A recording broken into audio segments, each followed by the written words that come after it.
నమస్తే real estate pulse కార్యక్రమానికి స్వాగతం. మరి ఈ కార్యక్రమంలో ఇంతకు ముందు ఎపిసోడ్లో మనం బ్రోకర్ కి ఏజెంట్ కి ఉన్న తేడా గురించి తెలుసుకున్నాం. మరి అలాగే దానికి సంబంధించిన మరిన్ని విశేషాలు ఇప్పుడు తెలుసుకుందాం. ఎన్ఆర్ రావు గారితో మాట్లాడి. నమస్తే. మనం ఇంతకు ముందు ఎపిసోడ్లో వీటి గురించి మనం చర్చించుకున్నాం. అలాగే ఇప్పుడు మామూలుగా బ్రోకర్ని మనం ఎంచుకునేటప్పుడు దానివల్ల మనకు నష్టాలు ఉంటాయంటారా, లాభాలు ఉన్నాయంటారా? బ్రోకర్ ద్వారా వెళ్ళడంలో రెండు ఉంటాయండి. నష్టాలు ఉంటాయి, లాభాలు ఉంటాయి. అది మనం అనుకునే మన పర్సెప్షన్ బట్టి ఉంటుంది. సో ముఖ్యంగా ఒకవేళ మనము అడ్వాంటేజెస్ గురించి కనుక డిస్కస్ చేయాలనుకుంటే ఫస్ట్ అసలు మనం ఎందుకు ఆయన అపాయింట్ చేయాలనుకుంటున్నాం అనేది మనకి క్లారిటీ ఉండాలి. ఎందుకంటే చాలా మందికి అవగాహన ఉంటుంది, కొంతమందికి అవగాహన ఉండదు, కొంతమంది అవగాహన ఉండి టైం ఉండదు. ఈ రెండు ఉన్నా డబ్బులు ఇచ్చే స్తోమత ఉండదు. సో దీన్ని బట్టి ఈ 3 క్లాసిఫికేషన్స్ ఉన్నాయి. ఈ 3 క్లాసిఫికేషన్లో మనం జాగ్రత్తగా చెక్ చేసుకోవాలి. ఫస్ట్ మనం ఏం చేసుకోవాలంటే అడ్వాంటేజెస్ అంటే బ్రోకర్ని కనుక మనం అపాయింట్ చేసుకుంటే వాళ్ళకి ఇన్డెప్త్ నాలెడ్జ్ ఉంటుంది. ప్రతి బ్రోకరు మొత్తం ప్రపంచం మొత్తం మీద ఒక బ్రోకర్ చేయలేడు. హైదరాబాద్ మొత్తం ఒక బ్రోకర్ చేయలేడు. హైదరాబాద్లోనే మీరు చూసుకుంటే తెలంగాణ స్టేట్లో 1,00,000 బ్రోకర్లు ఉంటారు, ఏజెంట్స్ ఉంటారు. అంతకుముందు ఎపిసోడ్లో చెప్పుకున్న ఏజెంట్కి, బ్రోకర్కి, రియల్టర్కి తేడా ఏంటని. సో ఇక్కడ ఏంటంటే మీరు తెలుసుకోవాల్సింది, ఒక ఏజెంట్ని కానీ ఒక బ్రోకర్ని కానీ అపాయింట్ చేసుకునేటప్పుడు ఆయన గురించి చాలా క్షుణ్ణంగా పరిశీలించుకోవాలి. తెలుసుకొని ఫస్ట్ మనకు వచ్చే అడ్వాంటేజ్ ఏంటంటే మనం చేయాల్సి జనరల్గా మనం ఒక ఇల్లు కొనుక్కోవాలనుకోండి, మనం 10 సార్లు 10 రోజులు 10 ప్లేస్లు 10 ఇల్లులు 10 బిల్డర్లు 10 అందరినీ కలుస్తూ ఉండాలి, 10 ఓనర్లు కలుస్తూ ఉండాలి. దీంట్లో ఈ 10 బిల్డింగ్స్ మీరు కొనరు, కొనేది ఒకటే ప్రాపర్టీ కొంటారు. సో కొనేటప్పుడు మీరు ఎంత టైం స్పెండ్ చేస్తారు?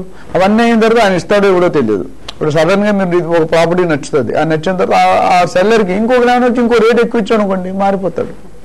అట్లా మీకు అవకాశం ఉంది. సో ఒక బ్రోకర్ ఉన్నప్పుడు ఏంటంటే ఆయన హోంవర్క్ మొత్తం చేస్తారన్నమాట. అంటే ఆయన ఇప్పుడు సపోజ్ గచ్చిబౌలిలో ఎక్స్పర్ట్ వేరే ఉండొచ్చు, ఉప్పల్లో ఒకలా వేరే ఉండొచ్చు, షామీర్పేటలో ఇంకోలా ఉండొచ్చు.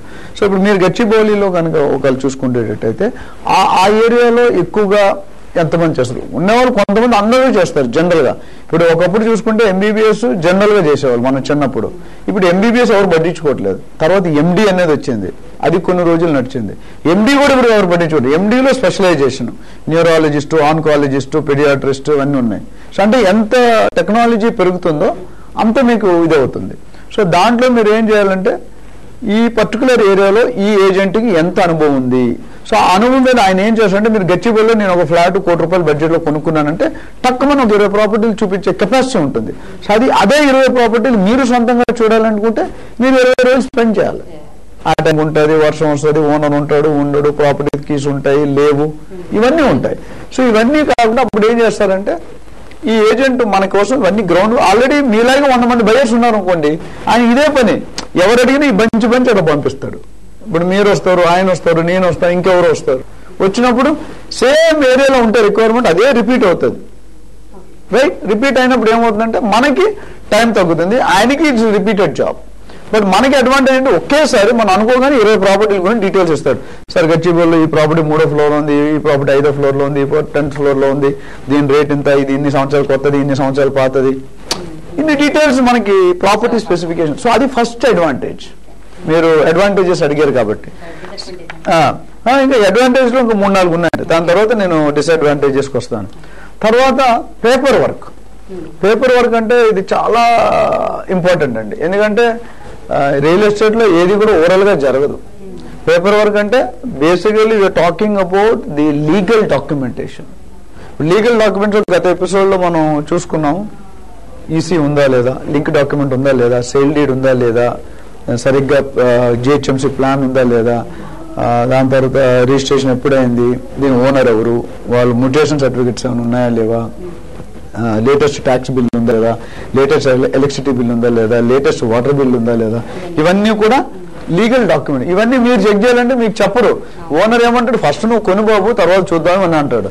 మీరు కొన్న తర్వాత లేవంటే మీరు చేయగలిగేది చేతులు కాలే కాగలపట్టు. అందుకని ఇక్కడ బ్రోకర్కి ఆ మాట చెప్పలేదు. బ్రోకర్ ఏమంటే, సార్ మీరు ఇస్తేనే నేను బయర్ని తీసుకొస్తా, మీరు ఇవ్వకపోతే బయర్ నేను ఏం చెప్పాలి సార్, ఎలా చెప్పాలి, ఏం మార్కెట్ చేయాలి అని అడుగుతారు కొన్ని వాళ్ళకి. సో ఈ బ్రోకర్ని అపాయింట్మెంట్ బయర్కి అడ్వాంటేజెస్ ఉంటాయి, సెల్లర్కి అడ్వాంటేజెస్ ఉంటాయి. అందుకని ఒక్కోసారి కామన్ ఉంటారు. యూఎస్లో అయితే కనుక ఇద్దరు ఏజెంట్స్ వేరు ఉంటారండి. ఇప్పుడు లాయర్స్ కూడా మన ఇండియాలో చూస్తే అంటే పిటిషన్ వేసినాడు, కంప్లైంట్ ఇచ్చినాడు ఇద్దరు ఉంటారు కదా, వాళ్ళిద్దరికి డిఫరెంట్ లాయర్స్ ఉంటారు. వీళ్ళిద్దరు కలిసి మాట్లాడుకుని ఒక్కోసారి సాల్వ్ చేస్తారు. ఒక్కోసారి కామన్ లాయర్ ఉండదు, ఫ్యామిలీ లాయర్ అనుకో, ఇద్దరు అటు తమ్ముడు ఇటు అన్న అనుకోండి, ఫ్యామిలీ లాయరే ఉంటాడు. సో అట్లా ఇక్కడ కూడా యూఎస్లో మోస్ట్ ఆఫ్ ది కల్చర్ ఏమవుతుందంటే మీకు ఒకటే బ్రోకర్ ఉండడండి. బయర్ తరపున ఇంకోటి రిప్రజెంట్ చేస్తాడు, సెల్లర్ తరపున ఇంకొకటి రిప్రజెంట్ చేస్తాడు. సో చేసినప్పుడు ఏమవుతుందంటే అక్కడ ఇంట్రెస్ట్ని ప్రొటెక్ట్ చేస్తారు. సపోజ్ ఒకటే ఉన్నాడు అనుకోండి, బ్రోకర్కి ఈజీ డీల్ చేయడం, కానీ వీళ్ళిద్దరికీ ఎక్కడైనా కొద్దిగా మిస్ మ్యాచ్ జరగవచ్చు. సో అందుకని ఇప్పుడు ఎవరికి ఎక్కువ ఇంపార్టెన్స్ ఇవ్వాలి అనేది ఒక క్వశ్చన్ మార్క్ ఎరైవ్ అవుతుంది. ఆ క్వశ్చన్ మార్క్ ఎరైవ్ అయినప్పుడు ఇబ్బంది అవుతుంది మీకు. అది అవాయిడ్ చేయడానికి మనం అందుకని లైసెన్స్డ్ బ్రోకర్, మామూలు బ్రోకర్, ఇవన్నీ ఏమి సర్టిఫికేషన్ లేదు, అనుభవం లేదు, అట్లా ఉన్నారు. మూడోది ఏంటంటే ఇందాక నేను చెప్పినట్టు ఈ బ్రోకర్ని మనం నియమించుకుంటే మీకు లాట్ ఆఫ్ టైం ఫ్యాక్టర్ అన్నింటిలో. ఇప్పుడు రీసెర్చ్ మీరు వెళ్ళాము, మీకు ఏం చేయాలో తెలియదు, అక్కడ వెళ్ళి నిల్చుంటారు, టైం వేస్ట్. సో ఇప్పుడు అందరికీ మనకి చూస్తున్నాం, ఇంట్లో భార్యాభర్త పక్క కూర్చున్నా వాట్సాప్లో మాట్లాడుకుంటాం మనం. సో మనకి అంత టైం ఉండదు బేసికల్లీ, టైం సేవ్. సో ఇప్పుడు ప్రతి ప్రాపర్టీకి వెళ్ళి ఆయన కార్ వేసుకొని ట్రాఫిక్లో వెళ్ళి చూసి వచ్చేసరికి అయిపోతుంది. మేబీ ఒక 1-2 lakhs 50% ఇటు అటు ఉన్నది బ్రోకర్కి ఇస్తే ఇవన్నీ మీకు సదుపాయంగా రెడీ టు ఈట్. ఇప్పుడు మీరు హోటల్కి వెళ్తే ఆర్డర్ ఇస్తే చేస్తాడు, బేకరీకి వెళ్తే రెడీగా ఉంటుంది. Broker it's almost like bakery, మీకు కావాల్సింది మీరు తీసుకోవచ్చు. అదే మీరు హోటల్లోకి వెళ్ళాను అనుకోండి, మీరు చెప్తే పప్పు రుబ్బడం మొదలు పెడతారు. చిన్నగా I'm just telling in lighter sense. So అది ఒక ఇదండి. నెక్స్ట్ ఏంటంటే మన కోఆర్డినేషన్ జాబ్. ఇప్పుడు ఎందుకంటే ప్రతిసారి బయ్యరు సెల్లరు కూర్చునేటప్పుడు ఈగోయిజ్ ఉంటుంది, ఈగో ఫ్యాక్టర్ ఎక్కువ ఉంటుంది. ఎందుకంటే నేను అమ్మేవాడిని, నా దగ్గర కొనేవాడు నువ్వు చీప్ అని అమ్మేవాడు అనుకుంటాడు. కొనేవాడు నువ్వు ఎప్పుడో ఆ ప్రాపర్టీ 10 లక్షలు కొన్నావు, ఇప్పుడు 1 కోటి రూపాయలకు అమ్ముతున్నావు, ఇప్పుడు నేను కొనగలను, నీకంటే నేను గొప్ప అని ఈయన అనుకుంటాడు. సో అదే ఓనర్ టెనెంట్ మనం లాస్ట్ టైం మాట్లాడడం. ఓనర్ ఏమనుకుంటు నాది ఇల్లు, నువ్వు 10,000 అంటే నేను 10 లక్షలు, నా ఇల్లు 10 కోట్లు. Always the difference will be there. అంటే అందరికీ ఉంటుంది అన్నాను. కొంతమందికి కొన్ని ఈగో ఫ్యాక్టర్స్ వల్ల డీల్ బ్రేక్ అయ్యే ఛాన్స్ ఉంది. ఎందుకంటే ఇస్తే లేదా లేదు అన్నా అనుకోండి, డైరెక్ట్ గా అంటే అదే పాజిటివ్, లేకపోతే కంప్లీట్. అదే మీడియేటర్ ఉంటే broker is nothing but middle person, ఇద్దరు మంచి క్షేమాలు కోరేవాడు వ్యక్తి. సో ఇద్దరికి హట్ కాకుండా ఎవరిని అందరిని నొప్పించుకుంటా ఒప్పించి ఈయనకి చెప్పాల్సింది ఈయనకి చెప్పి, ఈయనకి చెప్పాల్సింది ఈయనకి చెప్పి. ఇప్పుడు అంటాడు, లేదు బాబు నా ప్రాపర్టీ చాలా మంచిది, నేను ఇన్ని చేశాను, నాకు ఇంత కాస్ట్ కావాలంటే ఆయన అంటాడు, సార్ మార్కెట్లో మీ ప్రాపర్టీకి మిగతా ప్రాపర్టీ కంపేర్ చేస్తే అంత ప్రైస్ లేదు సార్ అని చెప్పొచ్చు. అవగాహన, కొంతమంది నిజంగానే అవగాహన లేకనే చేస్తారు, కొంతమంది ఉండి కూడా అలా యాక్ట్ చేస్తారు. సో అది నేను తప్పు అన్న, దట్స్ సెల్లింగ్ టెక్నిక్. ఇప్పుడు ఈ రోజుల్లో బాగా లైఫ్లో పైకి ఎవరు వస్తారంటే smart people, hard working people అంత ఎక్కువ రాదు, బాగానే ఉంటారు, లైఫ్ పెడతారు. చల్తీ కా నామ్ గాడి, కీప్ ది కెటిల్ బాయిలింగ్. అట్లా కాకుండా స్మార్ట్ వర్క్ ఏంటంటే within no time decision తీసుకుంటారు, టక్ మనకి. కొంతమంది ఉన్నారు బిల్డర్స్ లేదా ఓనర్స్, కూర్చుంటే డీల్ అయిపోతుంది. దే వెరీ క్లియర్, బాస్ నువ్వు ఇంత చెప్పు, నాకు ఇంత, నేను ఇది ఇస్తా, ఇది మనం తీసుకోండి. That clarity. So that's one more advantage. Next మీకు you will be hiring real estate broker who is expert in that area. ఇప్పుడు రియల్ ఎస్టేట్ లో మీకు మనం ఫస్ట్ లో మాట్లాడుకున్నాం, residential, commercial, retail, industry, factories, godowns, warehouses, agriculture, ఇన్ని types మాట్లాడుకున్నాం. ప్రతి బ్రోకరు ప్రతి సబ్జెక్ట్ లో ప్రతి ఏరియాలో ఎక్స్పర్ట్ కాలేరండి. It's very tough. Real estate is a big subject, చాలా పెద్ద సబ్జెక్ట్. సో దానికి మీరు మీరు ఎంచుకునేటప్పుడు ఏజెంట్ ఎట్లా ఉన్నట్టే మీ ఏరియాలో ఎన్ని మీరు ఫస్ట్ క్వశ్చన్ అడగండి, మీ ఈ ఏరియాలో నువ్వు ఎన్ని అమ్మావు గత 5 సంవత్సరాల్లో, గత 1 yearలో ఎంత, అప్పుడే తెలిసిపోతుంది మన నాలెడ్జ్. అని అంటాడు, సార్ phase 3లో ఇదంతా అమ్మాను, phase 2లో అదంతా అమ్మాను, 3rd floor ఎంత అమ్మాను అంటే మీకు రిఫరెన్సెస్ ఉంటాయి అక్కడ. ఆ రిఫరెన్స్ మీకు కూడా కాన్ఫిడెన్స్ లెవెల్ ఉంటుంది. There are some specialised brokers, వాళ్ళు దాని మీద అదే ఏరియాలో ఫోకస్ చేస్తారు. ఒక అడ్వాంటేజ్ ఉంటుంది మీకు. దెన్ నేను అన్నట్టు నెగోషియేషన్స్, బేసికల్లీ మీరు బ్రోకర్ ఏమనుకుంటారంటే నేను అంటే వాట్ ఈస్ నేను ఇంత డబ్బులు ఇస్తున్నాను, ఇంత పర్సంటేజ్ ఇస్తాను, నాకు ఎంత లెస్ కాదు. సరైన బ్రోకర్ మీకు X పర్సంటేజ్ ఇస్తే, ఇప్పుడు జనరల్ మార్కెట్లో 0.5%, 1%, 2% depending on the property values లో ఉంటుంది. బట్ ఆయన కరెక్ట్ గా మీకోసం వర్క్ చేస్తే ఆ నెగోషియేషన్ లో మీరు ఇచ్చిన డబ్బులు ఆయన సేవ్ చేసేస్తాడు. As a broker he has the talent.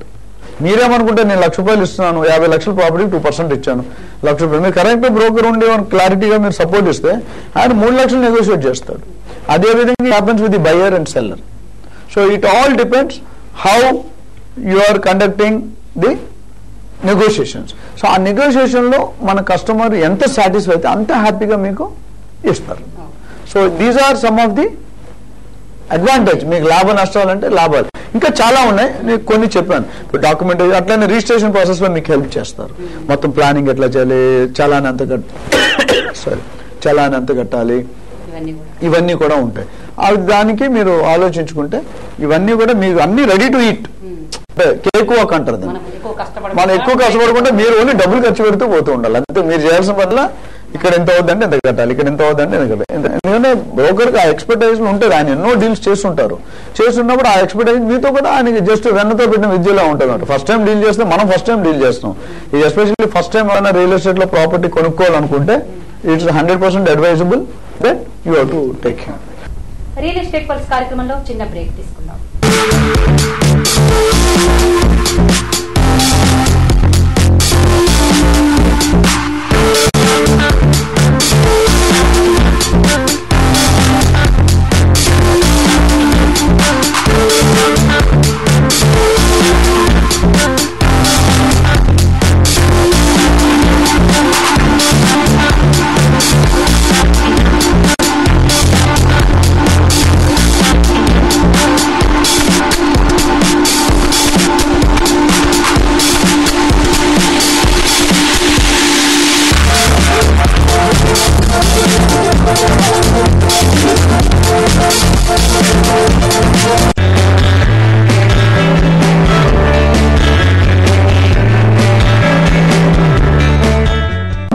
International Institute for Tourism and Management, Visakhapatnam and Hyderabad offers Bachelor in Hotel Management, Bachelor of Business Administration, Bachelor in Travel and Tourism, BSc in Home Science, BSc Food and Nutrition, Masters in Hotel Management and Tourism.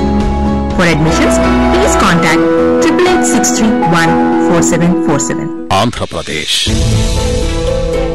సుదీర్ఘమైన రైలు మార్గాలు, రహదారులు, అత్యాధునిక విమానాశ్రయాలు, వాణిజ్య రవాణా కేంద్రాలు, విశాలమైన సముద్ర తీరాలు, సాంకేతికంగా నిర్మింపబడిన ఓడరేవులు.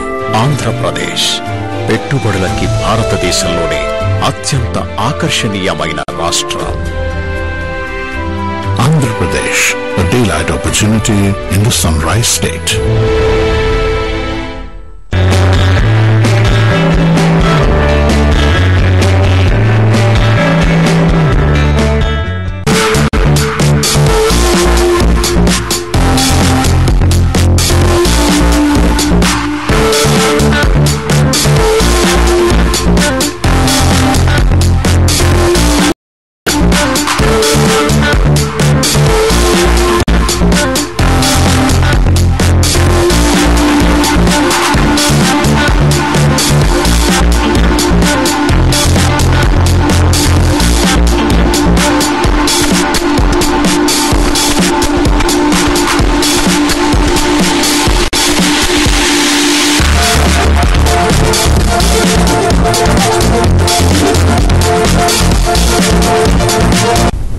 కార్యక్రమానికి తిరిగి స్వాగతం. ఒకవేళ మనం నష్టాల కింద డిసడ్వాంటేజెస్ అని మీరు అడిగారు, అందులో కనుక వస్తే ఫస్ట్ డిసడ్వాంటేజెస్ ఏముంటుంది అంటే మన కమిషన్ పే చేయాలి. మనందరూ మనం చేసుకున్నాం అనుకో ₹1,00,000 మిగులుతుంది కదా. కానీ ఈ ₹1,00,000 మిగిల్చిన థాట్ లో ఒకసారి 10 లక్షలు వదిలేస్తాం. ఎందుకంటే మీకు తెలియదు అనుకోండి, అమ్మాయినా చెప్తాడు కొనే ఆయనకి నా ప్రాఫిట్ ₹1,00,000 అంటే ₹1,30,00,000 చెప్తాడు, ఉండరు. సో ఈయన అంటాడు 10 లక్షలు తగ్గించు అంటాడు. అప్పుడు 20 లక్షలు ఎక్కువ పే చేయొచ్చు కదా. ఈయన మార్కెట్ అనాలిసిస్ ఉండదు కదా బయర్ కూడా. అట్లనే సెల్లర్ కూడా కొంతమంది తక్కువ ఇస్తారు రేటు, బయర్ ఆఫరు తక్కువ ఇస్తారు. ₹1,00,000 ఉన్న ప్రాపర్టీని 60 లక్షలు చేస్తాడు. ఇది తెలియదు. 60 అంటే పాత 70 years 80 years ఓల్డ్కి వాళ్ళకి అంత నాలెడ్జ్ ఎక్కడ ఉంటుంది? ఆ నాలెడ్జ్ ఉండదు. ఆ నాలెడ్జ్ లేనప్పుడు ఏమవుతుందంటే మీకు మనం ఈ లక్ష్య కోసమే చూస్తున్నాం, సూది దెబ్బలు ఉన్నాయి కదా, చూస్తుంటే ఇది పోనేమో, చూడకుండా అది పోతుంది. సో అది అవాయిడ్ చేయాలంటే ఇది మీరు తీసుకున్నప్పుడు ఇది వన్ ఆఫ్ ద డిసడ్వాంటేజ్. ఎందుకనుకుంటే మనం ఎక్స్ట్రా పే చేస్తాం. ప్రాపర్టీ కాస్ట్ ఎంత అనుకుంటే ఇది కూడా ఒక ఖర్చు అనుకోండి. మీరు ఇప్పుడు డాక్టర్ దగ్గరికి వెళ్ళినప్పుడు డాక్టర్ కట్టాక అన్ని మీరు ఇన్పేషెంట్ అయితే ఆపరేషన్కి వెళ్ళాలనుకున్నారు ఒక డెలివరీకి మీరు 10 రోజులు ఉంటారు, తర్వాత నర్స్కి ఇవ్వాలి, తర్వాత ఎవరు ఆయా ఉంటారు. అది మీరు డాక్టర్కి ఇస్తున్నా కానీ ఇక్కడ ఇవ్వడానికి ఫీల్ అవుతున్నారు. సో మీరు సర్వీస్ తీసుకున్నారు కదా, ఇది సంథింగ్ సింపుల్. సో మీరు అన్ని లక్షలు కోట్లు పెట్టి కొనుక్కున్నట్టు ఈ 1-2% పెద్దగా ఉంది. But definitely in terms of disadvantage. ఎందుకంటే సెల్లర్ కనుక బయర్ కనుక వాళ్ళంతా వాళ్ళు చేసుకుంటే కనుక it should not be any problem. రెండోది ఏమవుతుందంటే మీరు అంతా మీరు అమ్ముకోవాలనుకున్నా కొనుక్కోవాలనుకున్నా మీకు ఒక ప్రాపర్టీ మీద డెసిషన్ తీసుకోలేరు. సేమ్ బయర్ కూడా అదే ప్రాబ్లం ఉంటుంది. ఎందుకంటే ఓకే నేను ఇప్పుడు ఏదైనా 10 ప్రాపర్టీస్ చూస్తే నాకు ఇది బాగుంది ఇది బాగోలేదని పెట్టుకోండి. మీరు ఒకటే ప్రాపర్టీ చూసి కొనుక్కోవాలంటే అదే విధంగా సెల్లర్కి ఏమవుతుంది, ఒకటే క్లయింట్ ఉన్నాడు అనుకో, ఆయన చెప్పిన మాట వినాలి. అర్థమైందా మీకు? ఎందుకంటే ఇప్పుడు సెల్లర్ కూడా ఆప్షన్స్ ఉండవు కదా, ఇది డబ్బులు కావాలి అర్జెంట్, కూతురు పెళ్లి చేయాలి లేదా కొడుకు చదివించుకోవాలి, పక్కన ఇప్పుడు నేను 1 కోటి రూపాయలు అనుకుంటాడు అని అంటే నేను 70 లక్షలు ఇస్తే వాళ్ళకి చేస్తాను అంటాడు, మీరు 30 లక్షలు. అదే మీ దగ్గర ఇంకొక ఆయన ఒక 7-8 ఆప్షన్స్ ఉన్నాయి అనుకోండి, 75 లక్షలు ఒకటి అనొచ్చు, 80 లక్షలు ఒకటి అనొచ్చు, ఇంకోటి 85 లక్షలు అనొచ్చు. మీకు ఆప్షన్స్ ఉంటాయి. ఉన్న దాంట్లో how best you can sell it అది తెలుసుకోవచ్చు. సో అదొక నెగిటివ్ అంటే డిసడ్వాంటేజ్. మీరు బ్రోకర్ పెట్టుకుంటే ఇవన్నీ మీకు హెల్ప్ చేస్తాడు, ఆయనకున్న నాలెడ్జ్ మీతో షేర్ చేస్తాడు. ఎందుకంటే ఆయన కమిషన్ కోసం ఆయనకు 10 years 20 years ఎక్స్పోజర్ వల్ల చూసుకుంటే మొత్తం పెట్టుకుంటారు. మూడోది ఏమవుతుందంటే always having a middle man disadvantage కూడా ఉంది, మిమ్మల్ని మిస్గైడ్ చేయొచ్చు మనకి. అంటే ఇప్పుడు ఆయన చెప్పేది మీరు గుడ్డిగా నమ్ముతారు, ఒక్కోసారి మీరు నమ్ముతారు. మరి ఒక పర్టికులర్ పర్సన్ అపాయింట్ చేస్తాం, మన సినిమాల్లో చూస్తాం కదా, మనం బాగా నమ్మినట్టు ఉంటాడు, బట్ ఆయన చేసేది వేరే చేస్తుంటాడు. చేయొచ్చు, మనకి ఫేవర్ గా ఉంటాడు. ఎస్పెషల్లీ ఈ పాలిటిక్స్ ఇవన్నీ మనం చూస్తాం. సో చూసినప్పుడు ఏమవుతుందంటే మీకు ఈయన ఆ మిడిల్ మ్యాన్ మీద 100% ట్రస్ట్ పెట్టడం వల్ల ఒక్కొక్కసారి దెబ్బతినే అవకాశం ఉంది. ఎందుకంటే ఇప్పుడు మీరు చూస్తారు, ఎస్పెషల్లీ పెళ్లి చూపులు లింక్ చేస్తారు. Real estate is link with marriage. ఎందుకంటే ఇక్కడ అమ్మాయిని గురించి చర్చిస్తాం, అక్కడ ప్రాపర్టీ గురించి చర్చిస్తాం, అదొకటే తేడా. మిగతా అన్ని సేమ్ టు సేమ్, ఏమి తేడా ఉండదు. సో ఇక్కడ ఏమవుతుందంటే ఆ థర్డ్ పర్సన్ ఎవరైతే ఉన్నారో వారు కనుక కరెక్ట్ ఆయనకి అవగాహన లేక తెలుసో తెలియకో చెప్పింది, ఒక్కోసారి తెలియదు. కొంతమంది ఏజెంట్స్ ఏంటంటే ఏదో అడిగారు కదా ఏదో చెప్పాలి, లేకపోతే నా బ్రోకరేజ్ ఇవ్వడు అనే ఇంపాక్ట్ ఉండొచ్చు. కాదు, నిజంగా అంటే కొద్దిగా ఎక్స్పీరియన్స్ ఉన్న బ్రోకర్స్ తెలియకపోతే నేను అడిగి చెప్తాను సార్, ఐ విల్ క్రాస్. ఇప్పుడు ట్యాక్స్ రేట్ ఉంది, రేరాలో వచ్చింది, లేకపోతే జిఎస్టీ మారింది, అదే పాత రేట్ చెప్తే ఇట్ నాట్ వర్క్అవుట్. సో అది మనం కొద్దిగా we'll have to think of. So ఆ మిడిల్ మ్యాన్ వల్ల మీకు definitely there is an advantage as long it's positive, and there is a disadvantage as long it is negative. So అక్కడ మీకు you need to way both in equal proportion. అందుకని అది ఒక disadvantage కింద. ఇంకొక point చూసుకుంటే కనుక అంటే ఇదే మిడిల్ మ్యాన్ కి సంబంధించి టైం లైన్. ఒక్కోసారి పేమెంట్స్ మనం ఎవరైనా 1 కోటి రూపాయలు ఇల్లు కొనుక్కుంటే 1 కోటి రూపాయలు ఎంతమంది ఇంట్లో పెట్టుకొని మాట్లాడతారు? పెట్టుకొని మాట్లాడరు. అంటే ఒక 5, 10, 15 ఉంటుంది. సో మిగతా డబ్బులకి మనం టైం లోన్ తీసుకోవాలా, హ్యాండ్ లోన్ తీసుకోవాలా, మీలాంటి వాళ్ళని అడగాల, బ్యాంకులో తీసుకోవాలా, ఏ బ్యాంకులో తీసుకోవాలి, ఏ బ్యాంకులో ఎక్కువ ఇస్తుంది, ఏ బ్యాంకులో ఇంట్రెస్ట్ రేట్.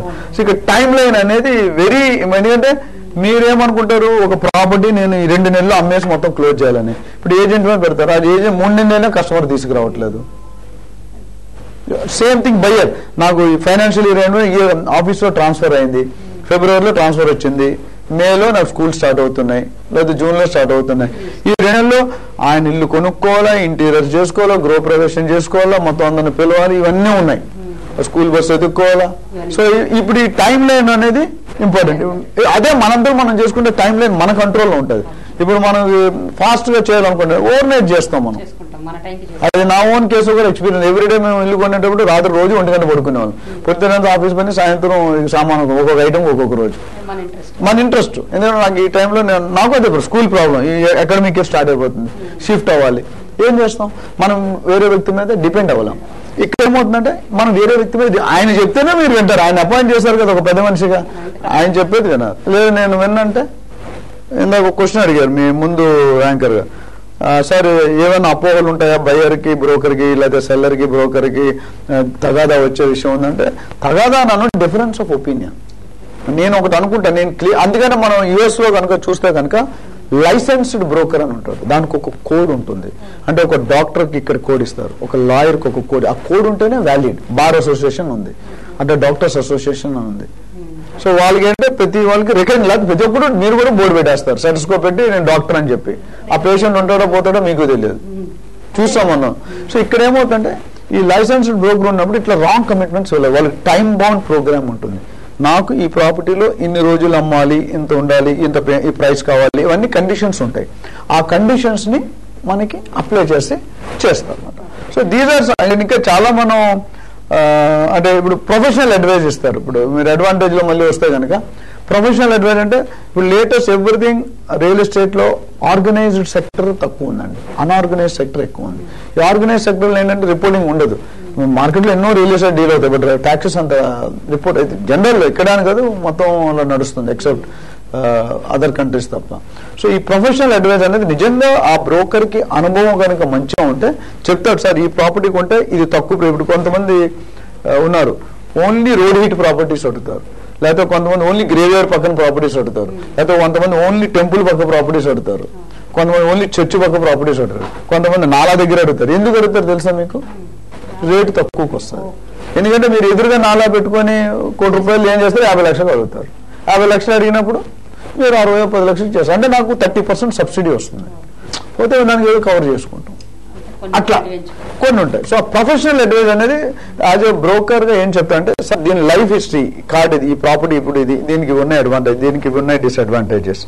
అట్లానే మీరు ఒక కార్పొరేట్ కంపెనీ బ్రోకర్ దగ్గరికి వెళ్తే కనుక దే విల్ నార్మల్లీ ఈ అపోహలు, ఈ ఫ్రాడ్స్, ఈ చీటింగ్ కేసెస్ అనేది జనరల్ గా మినిమైజ్ అయిపోతాయి. అంటే 100% ఉండవని చెప్పలేను కానీ జనరల్ గా ఒక 10 సంవత్సరాలు మార్కెట్ లో ఒక కంపెనీ పనిచేస్తుందంటే, అంటే నిలబెట్టుకొని ఉందంటే they have some credit.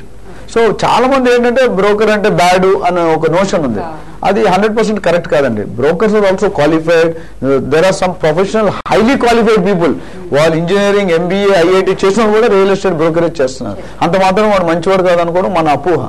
So there is a very big business as a career. Starting లో మాట్లాడిన రియల్ ఎస్టేట్ కెరియర్ గా తీసుకుంటే కనుక ఫిక్స్డ్ శాలరీస్ ఉండవు, బట్ రియల్లీ నువ్వు ఫోకస్ గా చేసి పడితే మోర్ దెన్ శాలరీస్, మీరు 3 times 4 times 5 times శాలరీకి ఒక నెలకు 3 డీల్ చేసాం, ఏ గవర్నమెంట్ శాలరీ వస్తుంది మీకు చెప్పండి? ఒక ₹1,00,00,000 పాటు 3 డీల్ చేసాం అనుకోండి, నాకు 6-7 లక్షల ఇన్కమ్, ఏ జాబ్ చేసుకున్నా రాదు. So that is the difference. ఈ బ్రోకరేజ్ కొంతమంది ఏంటంటే ఏమంటారు ఎక్స్పెన్సివ్ ఉంటారు. ఎప్పుడైనా చూడండి పిండి కొలిది రొట్టి క్వాలిటీస్. ఇప్పుడు మీరు ఒక డాక్టర్ దగ్గరికి వెళ్ళారు అనుకోండి, ఒక హాస్పిటల్కి వెళ్ళగానే మీకు హై రేట్ ఉంటాయి, కానీ మీకు డిసీజ్ కూడా అంతే జల్దీ తగ్గుతుంది. బట్ లో ప్రొఫైల్ దగ్గర రేట్ తక్కువ ఉంటుంది, 10 విజిట్లు చేయాలి. ఇది మన చాయిస్, ఇది వాళ్ళు కరెక్ట్, వీళ్ళు కరెక్ట్. సో ఇక్కడ ఏమవుతుందంటే మన ఎక్స్పెన్సివ్ అనుకుంటే we cannot do it. So అది these are some of the main advantages and disadvantages. మరి అలాగే మనం కమిషన్ పే చేసినప్పుడు ఏజెంట్స్ బిల్స్ ఇవ్వడం జరుగుతుందా? అంటే జనరల్ గా నేను చెప్పానండి, ఏజెంట్, బ్రోకర్, రియాల్టర్, ఇది హైరార్కీ అండి. Agent is the lowest profile, broker is next level, and realtor is a highly professional. Bills ఇస్తారా అంటే దాన్ని నేను ఈ ఫోరం లో ఆన్సర్ చేయలేను. మీరు అన్ని క్వశ్చన్లు అడగడం ఎట్లా అంటే ఆ స్పీకర్ ని ఎట్లా కార్నర్ చేద్దాము అనుకుంటారు, అట్లా కార్నర్ చేయకూడదు. మీరు బిల్లు ఇస్తారంటే అఫీషియల్ అయితే ఇవ్వాలి, నేనైతే అది చెప్తాను. యాజ్ ఎ ప్రొఫెషనల్ బ్రోకర్ మనం సర్వీస్ తీసుకున్నప్పుడు నేను ₹1,00,000 ఛార్జ్ చేస్తే దాన్ని నేను సర్వీస్ ట్యాక్స్ వసూలు చేయాలి, వాళ్ళు TDS కట్ చేయాలి, ఇచ్చేప్పుడు TDS కట్ చేస్తారు, మనం పే చేసి సర్వీస్ ట్యాక్స్ కట్టాలి. అది ప్రొఫెషనల్ వే. ఇప్పుడు కార్పొరేట్ కంపెనీస్ కానీ మీరు చూసుకుంటే కనుక definitely they will give you the bills, they clear గా ఉంటారు. వాళ్ళ PAN నెంబర్ ఏంటి, TIN నెంబర్ ఏంటి, TAN నెంబర్ ఏంటి, అన్ని కూడా మీ ఇన్వాయిస్ లోనే ఉంటుంది. మీరు చాలా మంది ఏమనుకుంటారంటే బిల్లు ఇప్పుడు తీసుకోకపోతే మన ట్యాక్స్ మిగులుతుంది కదా అనుకుంటారు, కానీ అది జనరల్ గా ఇట్స్ నాట్ కరెక్ట్ అండి. ఎందుకు తెలుసా? ఇప్పుడు మీకు ఏదైనా ఒక ఫ్రాడ్ జరిగింది అనుకోండి, రేపొద్దు ప్రూఫ్ ఉండదు కదా. సపోజ్ మీరు కొనుక్కున్న ప్రాపర్టీని, లేకపోతే మీ దగ్గరికి వచ్చే బయ్యర్ కానీ ఏదైనా సపోజ్ అది టోటలీ జంక్ పేపర్స్ అనుకోండి, లేకపోతే యూ కెనాట్ క్వశ్చన్ ఏం ప్రూఫ్ చూపిస్తారు, నాకు తెలియదండి మేడం ఎవరో నేను అసలు డీలే చేయలేదు అన్నాడు. అదే ఇప్పుడు మన షాప్ లోకి వెళ్తాం, సేమ్ ప్రాబ్లం. మీరు గోల్డ్ కొంటారు, గోల్డ్ కొన్నట్టు బిల్ తీసుకోండి, ట్యాక్స్ పడుతుంది. లేదా టీవీ కొంటారు, బిల్ తీసుకోండి. ఎందుకు తీసుకోరంటే ట్యాక్స్. మీరు 10% చూస్తున్నారు, బట్ నేను 90% గురించి ఆలోచిస్తున్నా. రేపు మీకు డూప్లికేట్ అని తేలితే బిల్ ఉంటే మీరు పట్టుకోవచ్చు కదా, అడగవచ్చు కదా. అదేవిధంగా బయర్ ఇల్లీగల్ సోర్సెస్ లో డబ్బులు ఇచ్చారు, అది కూడా మీకు తెలుస్తుంది. సో ఈ బిల్ ఇవ్వడం అనేది, ట్యాక్సెస్ కట్టడం అనేది, టీడీఎస్ కట్టడం అనేది వెరీ ఇంపార్టెంట్ అండి. అలాగే మనం ఈ బ్రోకర్స్ ఎంచుకునేటప్పుడు వాళ్ళకు ఎన్ని సంవత్సరాల ఎక్స్పీరియన్స్ ఉంది అనేది కూడా చూడాలంటారా? డెఫినెట్ గా చూడాలండి. ఇప్పుడు మీరు నిన్న కాక మనం బిజినెస్ మొదలు పెడితే మీ దగ్గర ఏం ఇన్వెంటరీ ఉంటుంది? ఇప్పుడు పిల్లలు పుట్టగానే ఉంటుంది కదా, ఫస్ట్ మీరు వేలు పెట్టి నడిపిస్తారు, దాని తర్వాత స్లోగా అడుగు మీద అడిగేస్తాడు, దాని తర్వాత స్లోగా జాగింగ్ చేస్తాడు, దాని తర్వాత స్పీడ్ వాకింగ్ చేస్తాడు, దాని తర్వాత ఫుల్ రన్నింగ్ చేస్తాడు, తర్వాత పీటీ ఉషాలాగా 100 మీటర్ డాష్కి వెళ్తాడు. ఇదంతా ఒక ప్రాసెస్ ఉంది కదా. The baby has to be delivered in 9 months. You cannot prepone it to 3 months. Can we do it? We cannot do. So definitely గా నన్ను అడిగితే if you ask it, నా ఒపీనియన్ మాత్రం అండి, ఇది మేబీ కొంతమందితో ఇది డిఫర్ కావచ్చు. నా ఒపీనియన్ అంటే మీరు ఎప్పుడైనా you are paying, when you pay you have the rights, you have to take the services. ఆ సర్వీసెస్ తీసుకోవాలనుకుంటే ఆయనకి బ్యాక్గ్రౌండ్ చెక్ చేసుకోండి. Again I'm linking to same thing. ఈ అబ్బాయి ఉన్నాడు, ఈ అబ్బాయికి ఏమేమి అలవాట్లు ఉన్నాయి, ఎన్ని రోజులు బట్టి ఉన్నాడు, తాగుతాడా, స్మోకింగ్ ఉందా, ఎలా చూస్తాం. అదేవిధంగా ఈ పర్టికులర్ బ్రోకర్ని ఎవరైతే మనం అపాయింట్ చేస్తామో, అపాయింట్ చేసేటప్పుడు what is his background, how long is in the business, already references తీసుకోండి. అంతకుముందు కస్టమర్ మనం డీల్ చేసాం కదా, ఆ కస్టమర్ 3-4 అడిగితే దే విల్ టెల్ యూ, చూసుకో ఒకటి ఓకే, ముగ్గురులో ఒకటి తప్పు చెప్పొచ్చు, వరకు పడక మిగతా 3 కరెక్ట్ చెప్తే స్టిల్ యూ కెన్ టేక్. నిజంగా నేను మంచి సర్వీస్ ఇస్తే డెఫినెట్ గా no customer will talk bad about me. ఎందుకు మాట్లాడతాడు బ్యాడ్ చేయరు వాళ్ళు. సో అనుభవం అనేది ఉండాలండి, సరైన అనుభవం కూడా ఉండాలి. అనుభవం, సరైన అనుభవం అంటే దానికి రెలవెన్సీ ఉన్న అనుభవం. నువ్వు చేసేది బ్రోకరేజ్ బిజినెస్, ఆయనకి ఇంకెక్కడో అనుభవం ఉంది అనుకోండి. ఆ అనుభవం ఇందులో ఇప్పుడు చూడండి, చాలా మంది సాఫ్ట్వేర్ లేదా ఇంకేదో కంపెనీ వచ్చి కొత్తగా 10 సంవత్సరాల వేరే బిజినెస్ లో జాయిన్ అయితే ఆడు బేబీతో సమానం. ఆ బిజినెస్ కి బేబీ, మిగతా దాంట్లో ఆయన ఎక్స్పర్ట్ ఉండొచ్చు. ఆ ఎక్స్పర్టైజ్ ఇక్కడ కౌంట్ కాదు. ఇప్పుడు మీరు తెలుగు మీడియం చదివారు, తర్వాత సిబిఎస్ఈకో లేదా ఐసీఎస్ఈకి వెళ్ళారు అనుకోండి, తెలుగు మీడియం పోయినట్టే. అంతే, నేను తెలుగు మీడియంలో 2 సంవత్సరాలు వీళ్ళు ఫస్ట్ నుండి చదవమంటారు ఇక్కడ. సో డెఫినెట్ గా మీరు బ్రోకర్ ని నాట్ ఓన్లీ ఎక్స్పీరియన్స్, ఆయన క్వాలిటీస్, ఆయన పర్సనల్ కాంటాక్ట్స్, ఆయన బిజినెస్ కాంటాక్ట్స్, ఆయన పాస్ట్ క్లయింట్స్, ఇవన్నీ కూడా మీరు డెఫినెట్ గా అంటే ఎంత కమిటెడ్ గా ఉన్నాడు, మార్కెట్ బ్రాండ్ వాల్యూ ఉంది, బ్యాంక్ రెప్యుటేషన్ ఎట్లా ఉంది, ఇవన్నీ కూడా మీరు చెక్ చేసుకొని అప్పుడు మీరు చూసుకుంటే అది మీకు స్మూత్ హెజల్ ఫ్రీగా అవుతుంది. లేకపోతే పెట్టుకున్న దాకా ఒక ప్రాబ్లం, పెట్టుకుంటే ఇప్పుడు మన కారుకి డ్రైవర్ పెట్టుకున్నట్టే ఉంటుంది. డ్రైవర్ మీద మన ఫుల్ డిపెండెన్స్ అయిపోయింది. వాడు రాకపోతే మన కారు కదలదు. ఆయన ఉన్నాడని మీరు పెద్ద కారు కొనుక్కున్నారు, మీకు పెద్ద కారు మీరు నడపలేరు, మీరు తీసారంటే ₹1,00,000 డ్యామేజ్ అవుతుంది. బెంజ్ కారు ఉందని మీరు ఏం నడుపుతారు ఈ ట్రాఫిక్ లో? ఆ డ్రైవర్ ఎక్స్పెక్ట్ వాడు 20,000 పెట్టు, వాడు రాలేదు, you are depending. So that is the reason. ఇప్పుడు ఆ డ్రైవర్ నెలకి ఎన్ని సెలవులు పెడుతున్నాడు, ఎన్ని రోజులు డుమా కడుతున్నాడు, తాగి ఎన్ని రోజులు డ్యూటీకి వస్తున్నాడు, ఇవన్నీ సేమ్ థింగ్ ఇక్కడ కూడా. Agent on professionally how successful he is, how best he can do, నాకు ఏమి వాల్యూ ఎడిషన్ చేస్తాడు, నాకు ఎంత బెస్ట్ ప్రైస్ లో అమ్మగలుగుతాడు, నాకు ఎంత బెస్ట్ ప్రైస్ లో కొనగలుగుతాడు, ఇవి ఇంపార్టెంట్. ఒక ఏజెంట్ అన్ని విధాలుగా రాణించగలంటారా? ఇప్పుడు ఇందాక మీకు ఆల్రెడీ ఆన్సర్ చెప్పానండి. ఎందుకంటే ఒక డాక్టర్ మీరు నేను పుట్టకముందు ఎంబీబీఎస్ ఆర్ఎంపీ అని ఉండేవాడు. ఆర్ఎంపీ డాక్టర్ ఉంటేనే మన పెద్ద పండుగ పల్లెటూరులో ఉండేవాడు. ఏదో ఇస్తాడు వామ్ వర్క్ అనో ఏదో వెల్లో వాటర్ ఇస్తే మనం తినేస్తే తాగేసాం అయిపోయింది. తర్వాత ఎంబీబీఎస్ వచ్చింది, ఎంబీబీఎస్ తర్వాత ఎండి వచ్చింది, ఎండి తర్వాత స్పెషలైజేషన్ వచ్చాయి. స్పెషలైజేషన్ కార్డియాలజిస్టు, ఆన్కాలజిస్టు, న్యూరాలజిస్టు, ఇంకా XYZ ఉన్నాయి. ఎందుకు వస్తున్నారు మరి అంటే మీరు ఒక డాక్టర్ అన్ని చూడగలంటే ఒక స్థాయి వరకు చూడగలండి, ఒక లిమిట్ వరకు చూడగలడు, మొత్తం చూడలేడు. అదేనా? సో ఆ స్టేజ్ని మనం చూసుకోవాలి. నా ప్రకారం అయితే ఒక ఏజెంట్ అన్ని సబ్జెక్టులో రాని లేకపోవచ్చు. ఒక కమర్షియల్లో చేసినప్పుడు రియల్ ఎస్టేట్ చెప్పచ్చు, రియల్ ఎస్టేట్ చేసినప్పుడు ప్రొఫెషనల్గా చేయలేకపోవచ్చు. థ్యాంక్ యూ అండి. ఇక్కడ దాకా వచ్చారు, రియల్ ఎస్టేట్ సంబంధించిన ఎన్నో సందేహాలన్నీ కూడా తెచ్చారు. చాలా థ్యాంక్స్ అండి. ఇది రియల్ ఎస్టేట్ పల్స్ కార్యక్రమం. మరో కార్యక్రమంలో మళ్ళీ కలుద్దాం. అంతవరకు సెలవు.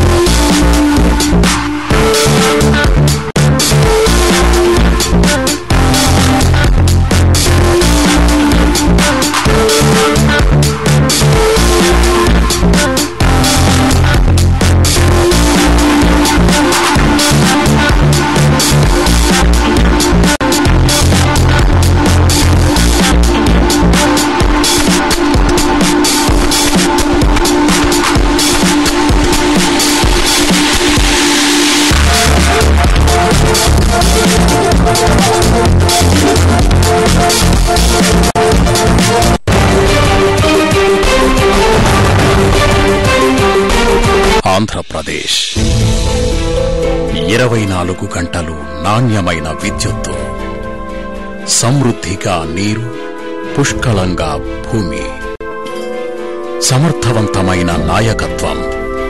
ఆంధ్రప్రదేశ్ పెట్టుబడులకి భారతదేశం